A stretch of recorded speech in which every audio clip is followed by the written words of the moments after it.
میں ہم چند چیزیں جسمانی صحت کے اعتبار سے دیکھیں گے کہ روزہ کس طرح ہماری صحت کو بہترین کرنے میں مددگار ہے. سب سے پہلی چیز یہ کہ جب ہم کھانے پینے کے اوقات میں ایک وقفہ لاتے ہیں تو اس سے ہمارا نظام انہضام بہتر طور پر کام کرتا ہے.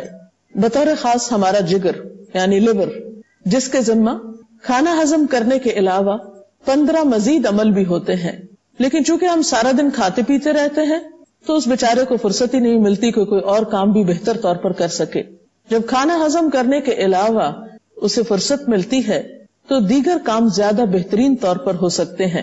اسی طرح روزے کے دوران خون کی مقدار میں بھی کچھ کمی ہوتی ہے اور یہ چیز دل کو کچھ فائدہ مند آرام پہنچاتی ہے. پٹھوں پہ دباؤ کم ہوتا ہے. افطار کے وقت تک خون میں موجود غذائیت کے تمام ذرے تحلیل ہو چکے ہوتے ہیں، جس سے شریانوں کی دیواروں پر چربی وغیرہ نہیں جمتی اور شریانیں سکڑنے سے محفوظ رہتی ہیں. اس طرح روزہ دل کی بیماریوں سے بھی حفاظت کا ذریعہ بنتا ہے. پھر اسی طرح روزے کے دوران خون میں غذائیت کی کمی کے باعث ہڈیوں کا گودا بنانے کے لیے سٹیمولیٹ ہوتا ہے اور کمزور لوگ بھی روزہ رکھ کر بآسانی اپنے اندر زیادہ خون پیدا کر سکتے ہیں. روزے کے دوران اعصابی نظام، نروس سسٹم مکمل سکون کی حالت میں ہوتا ہے اور خاص طور پر عبادت اور نماز، تراویح اور وضو مزید تسکین کا باعث بنتے ہیں.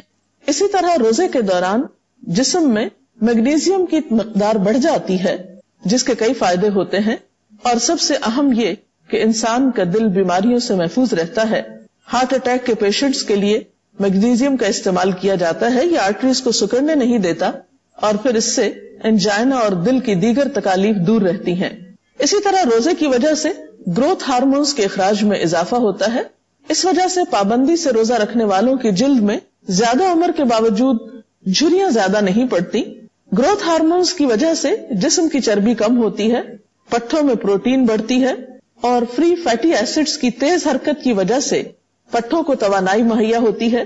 یہ ایک حقیقت ہے کہ جو انسان کی عمر بڑھتی جاتی ہے اس کی نیند کم ہونے لگتی ہے، لیکن روزے کی حالت میں انسان کے جسم کو اور خصوصاً اعصابی نظام کو ایسا سکون میسر آتا ہے اور ایک خاص مادہ جسم میں خارج ہوتا ہے جس کا جسم پر ٹرینکولائزر یا مسکن اثر ہوتا ہے.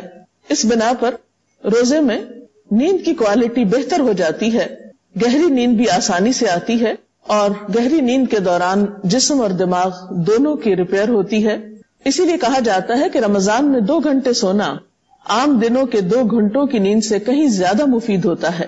پھر اسی طرح رمضان میں خواب کا دورانیہ بھی روزے کی وجہ سے کم ہوتا ہے. آنکھوں کی جو ریپڈ موومنٹ ہے اس میں بھی کمی واقع ہوتی ہے. انسان کی یادداشت میں بھی اضافہ ہوتا ہے. پھر اسی طرح ہم دیکھتے ہیں کہ روزہ رکھنے سے خوراک کی توڑ پھوڑ کا بنیادی نظام یعنی میٹابولک ریٹ جو ہے وہ بھی معتدل رہتا ہے. رمضان کی راتوں میں نماز تراویح انسان کی صحت کے لیے ایک بہترین نسخہ ہے. ایک عام انسان میں ایک دن کی تراویح نماز میں کم از کم 200 کیلوریز استعمال ہوتی ہیں. پھر اسی طرح ایک بہترین جسمانی ورزش بھی ہے. اس سے جسم میں لچک آتی ہے، ڈپریشن اور انگزائٹی کم ہوتی ہے. جب ہم مسلسل قرآن پاک بلند آواز میں سنتے ہیں تو اس سے بھی دل کو راحت ملتی ہے اور عام طور پر بھی یہ بات ثابت ہوئی ہے کہ لمبی نماز کی وجہ سے دل کی بعض بیماریوں میں کمی آتی ہے. روزہ اور جسمانی صحت کے حوالے سے ایک بات ڈاکٹر جوئل فرمن کے ایک کتاب کے حوالے سے کرنا چاہوں گی. کتاب کا نام ہے fasting and eating for health. Doctor Fuhrman کے ساتھ کچھ اتفاق یہ ہوا کہ آئس اسکیٹنگ کے دوران ان کی ٹانگ ٹوٹ گئی. انہوں نے دیکھا کہ ان کے والد ارتھرائٹس کے لیے اپنا علاج روزے رکھ کے کر رہے ہیں.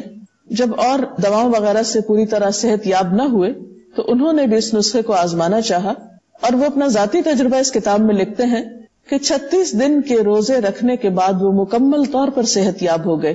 ان کا کہنا یہ ہے کہ روزے کے دوران جسم کے اندر یہ صلاحیت زیادہ پیدا ہو جاتی ہے کہ کیلشیم کے ڈپازٹس واپس جسم کے اندر جذب ہو جائیں.